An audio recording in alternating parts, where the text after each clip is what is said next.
Yeah, and we're live. Hello, and welcome to the Made for More podcast. We're here, and this podcast is for all of our ladies, called Made for More because we are made for more love, prosperity, more health, more abundance, more everything. We're here to teach you ladies all of the mistakes that we made in our lives so that you don't make them. And if you did already make them, that's okay too, because we're going to teach you how to get over it like this. We're going to get very unfiltered. Unfiltered.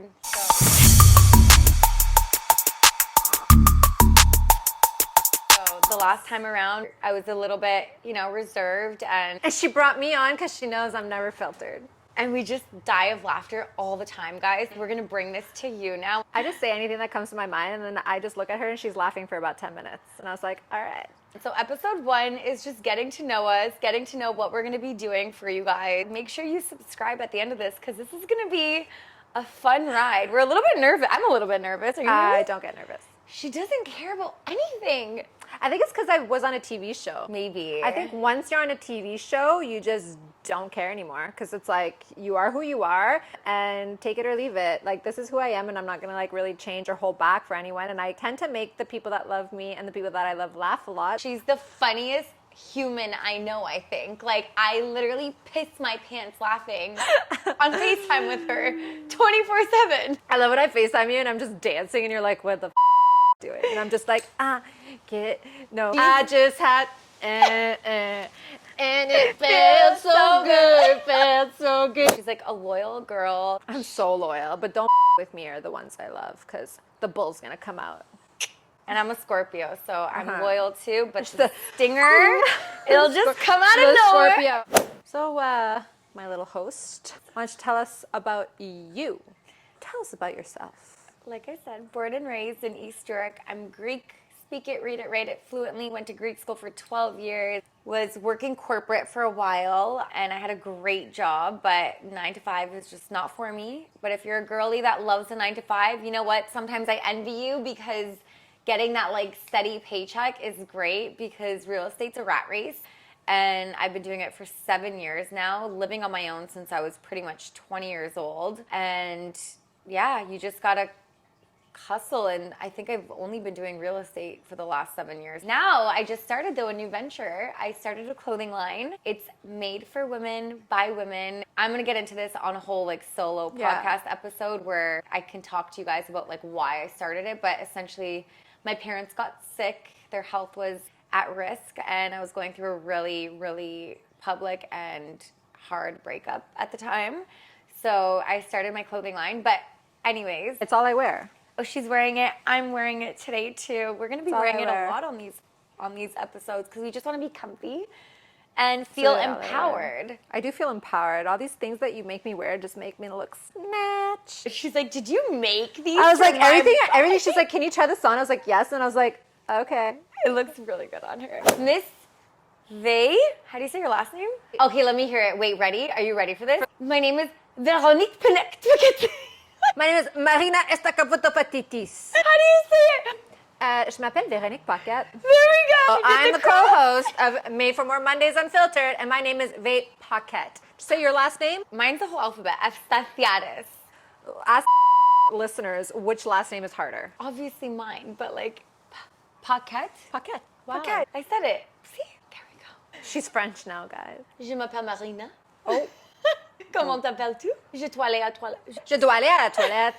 I'm French. So everyone sees like this beautiful girl on Instagram. Oh, you're too kind. With the bluest, nicest eyes, beautiful hair, which by the way, guys, she's never dyed her freaking hair. Like, how crazy is that? Yeah, my hair is virgin. But I'm starting to get gray hair. Like, am I going to have to dye it? I don't see it. I'm going to have to go blonde. Okay, tell us about yourself. Who are you? Where'd you come from? I came from so I'm born and raised in a small city up north called Sudbury, Ontario. I am French, not from Quebec, but I am French. I'm a small town girl, like I am. You can't take the small town girl out of me. I moved to Ottawa when I was 19 to pursue a career in accounting. Imagine me as an accountant. I didn't have many friends in high school until I moved to Ottawa, where I met a lot of strong women, and that's been 13 years, and they're still my best friends today. So like, do I still talk to people in my high school and my hometown? I don't. So I moved to Ottawa, became an accountant, hated it. I remember being one day, like I was working for Export Development Canada as an underwriter, and I was talking like the person beside me, and I was just like, and she was like, 4,360. I was like, what are you calculating? She's like, 13 years until I retire. And she was like in her 40s, and I was like 21, and I was like, or 22, and I was like, I can't do this. So then I went back to serving, went back to whatever, and I didn't know what to do. Where'd you serve? I was a bottle service for a few years while I was a junior accountant, and then I went back to being in restaurants. It's my father that told me to, Daddy, shout out to Dad. He told me to get into real estate. That's so cute. My dad encouraged me to. So like I got into real estate when I was 24, 25. I sold 36 houses my first year in real estate. Wow. Yeah. Just being a buyer agent. That's insane. Yeah, I killed it. That's amazing. I did 36 leases probably. I did very well my first year in real estate. I was like in a big like 3-car garage house that I bought when I was like 25 years old. I told my parents, I'm like, I want to move to Toronto. And my dad's like, what? And I had bought the house like a year before that. So they're just like, are you serious? You just built this like 3-car garage, 3-bedroom house. And I was like, yeah, I don't want to be here anymore. And then the next morning I woke up and my dad installed a for sale sign on my lawn. So now I'm here. And now I have a real estate team I have four girls under me, gonna be a 5th soon. I'm so proud of my girls. Like, you have no idea how proud I am of these girls. Like, they're killing it. But in terms of like me posting content on like, I think like if you're successful, you don't really need to show, I don't know. It's kind of boring to like keep seeing like sold this, that. And house and sold and leased and whatever. I don't do it. Yeah, that's me. She literally is a queen. Guys, if you get to know her, you're going to get to know her. You're a queen. We're both queens. That's why we attracted each other. We're going to talk about our experiences. We're going to talk about what we went through, but we're going to be very graceful and very elegant. We're being graceful and elegant? Yes, we are. We have a lot of dating experiences. We have we have exes. That's a good thing to say. It's moving forward. If we use the word ex, it doesn't mean our recent ex. I've been in 5 very serious relationships since I was in high school, like from 6 years to 4 years to 5 years. We're relationship girls. No. We were relationship girls. Yeah, we're not relationship girls anymore. No. I'm done trying to save men. 100% That's the red flags that we need to look out for now when we start dating somebody, rather than being like, oh, I can fix you. Oh, I see potential in you. No, I actually see a red flag and I'm walking away. What would be a red flag if you would start dating someone that you might have accepted in the past, but you no longer will accept? When someone commits to doing something for you and then they literally say, oh, oops, sorry, I know you were counting on me to do this, but instead I have to do this. So you don't like empty promises? Oh my God. People who speak and don't actually follow through with their actions. And that can actually be a sign of them being a narcissist very early on. Lack of empathy as well, for sure. My number one red flag, and it's actually funny because I started talking to someone recently, I noticed that he did the opposite of this, that if they call their ex crazy. Oh! So like back in the day when I used to start seeing guys and they're like, my ex is crazy, I was like, yeah, that's crazy what they did. Now, I swear, if I start talking to a guy and there's that word, my ex is crazy, like I will cut them off immediately because, I mean, what'd you do to make her crazy? So I've actually been called crazy and it came back to me in the industry. And the funny thing is like, first of all, I don't think any man should be with anyone's business. But that comes from them being insecure. I've been called crazy too. It's like, I'm not saying I didn't do crazy acts because I was in like situations in the past where I acted crazy, but who I am as a person, I always said this, like if I were to be crazy, I'd be crazy with my family. I'd be crazy with my nieces. I'd be crazy with my best friend. My friends are so close to me, they'd be like, my friend is crazy. But I've never been called crazy by my friends. Like I understand I'm a lot. I think that's a red flag. If someone ever calls you crazy or an ex-boyfriend ever calls you crazy, I think you should actually look within yourself and be like, who else in your life has ever called you that word? Also, for a man to be calling a woman crazy, you got to ask yourself, like, what kind of man would even put a woman down like that? A real man would be like, you know what? It just didn't work out. we didn't align, our values didn't align. That's like someone I was talking to. Oh, I was like, what happened with your ex? He's like, like, it didn't work out. And I was like, oh, ding, ding, ding, ding, green flag. But for a guy to go out of his way to be like, oh, it didn't end well. My ex was so crazy. She was insane. That's, yeah. If you're starting to date and like you're in your early 20s or in your mid 20s or even your 30s, you got to see how they speak about other women. Yeah. How they treat their mothers. Do they remember Mother's Day? Talk to her nicely. Are they attentive? You know what's a thing though? My therapist has spoken to me about. I've been in therapy for a few months now, and it's the best thing I've ever done for myself. Same. Therapy is great. And if you think you don't need therapy, you need to check yourself. Everyone needs therapy. Everybody needs therapy. I wanted to really understand as to why I always go for toxic men, because it's been a pattern in my life. Like my entire life, I was addicted to toxicity. That stems from me trying to like fix guys. And then she looked at me, she's like, did you know you probably actually never loved these men? You just loved the addiction and the fact that like it was the roller coaster of the dopamine and the cortisol and this and that, and it was a trauma bond, this and that. I was like, oh my God. So now that I'm out of it and I think back, I was like, there's no way I love these guys. And the chase and like the chase challenge and the empathy part of it and the wanting to change them and then being that one person that's going to change them. And let me tell you this, since I've been out of it, now I'm looking for men that want to actually, like, they want to take care of me for once in my life. Holy shit. That feels good. It's not like to have a man, a real man, want to take care of you is essentially how it should be. Then they're in their masculine energy. You step back and you feel safe and you end up being in your feminine energy, because the reason it's not, a lot of my exes are just like, oh, you're so alpha, you're so strong personality. No, I have to be in my masculine because I don't feel safe with you. I just have a guard up. But red flag, word, being honest, keeping your word. If a man is empty promises and just talks to talk but actually doesn't follow through with actions, ladies, please like set your boundary and say, listen, one time, give them a one time and say, if you ever do this again, I'm not putting up with it. And if they do it again, they don't respect you, and then they're going to keep doing it and they're going to lose value in you. And let me tell you one thing, they're not going to change for you. They'll never change. They'll never change. You can't change anybody. What I've realized from us and like my girlfriends is we lack the value in ourselves. Like, I know. We lack the self-love. I'm like probably the least conceited person in the entire universe. But my best friends are like, you're so pretty, you can do so much better, you can do this, you can do that. Like, you're smart, you're successful. Like, why are you settling for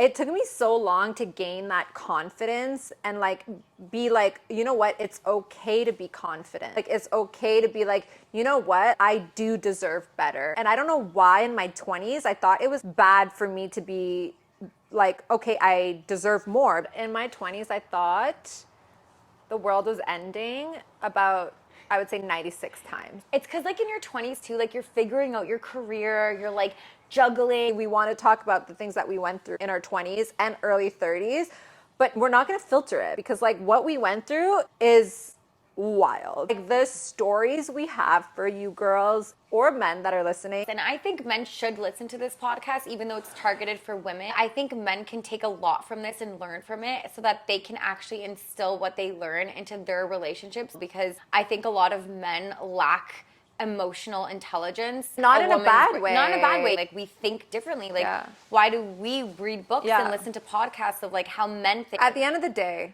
it's 2024. And dating today is not easy. That's the reality of it. But I think we're overcomplicating it. I think women need to get back in our feminine and men need to get back in their masculine, because the reason why it's not working now is because we've all lost touch of like how it should be for relationships to be monogamous. Men are very sensitive.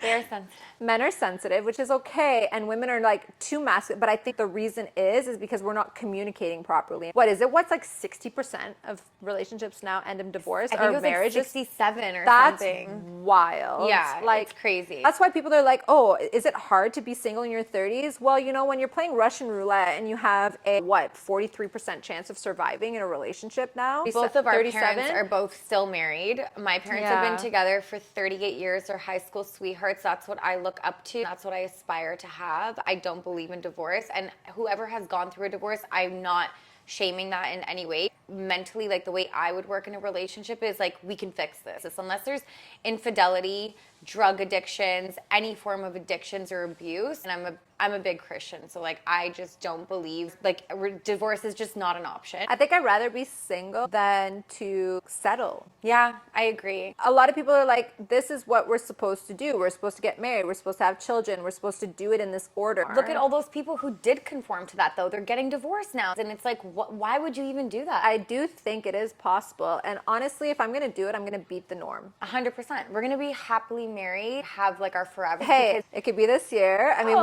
we could be filming this in 12 months from now at the end of 2024 and be engaged. Things happen. With baby bumps. Who knows? We might get them. Who knows? That's going to be sad because we won't be able to have this.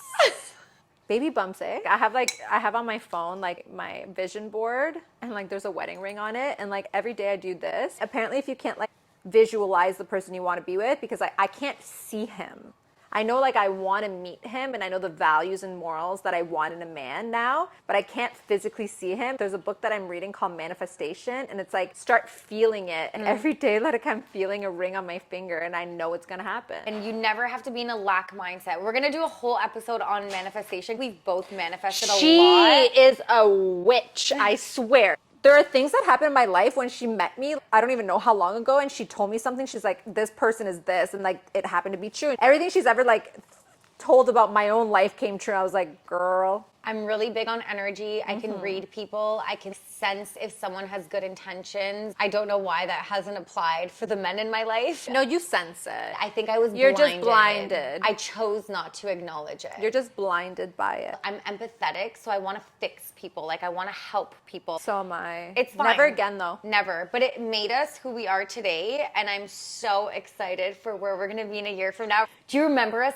a year ago? And now look at us. A year ago, I was like, yeah, I'm in my healing journey. I'm going to Tulum, this and that. I made a poor decision to go back to something that I knew wouldn't work. But in a weird way, I needed it to happen. As you get older and as you go through things, you realize the stuff that you go through is really happening for a reason. We used to call each other and like we used to cry.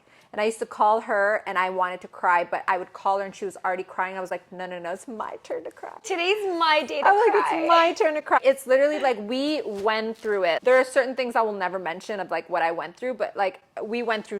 We have to have integrity while we're doing this as well. 100%, even though that is hard for me because I'm just like a blabbermouth and I just want to say anything and everything that pops into my mind. I think the more you go through things and the more you hurt and the more you go through pain and the more you really go through it. You don't mask it with alcohol and partying and other people. You have to really feel the pain, what you're going through. When you do that and you really accomplish Being alone and yourself. being in pain and being sad. We did at the beginning. Oh my God. Don't look at us now. Like now we're having fun. We're doing great, whatever. But like we feel like this because we went through the pain. But the reason I'm saying this is once you actually go through that pain and feel those emotions and understand what it means and you look back, you're like, holy shit, I went through this for this lesson. Yeah. When you understand the lesson, that's when you grow. You cannot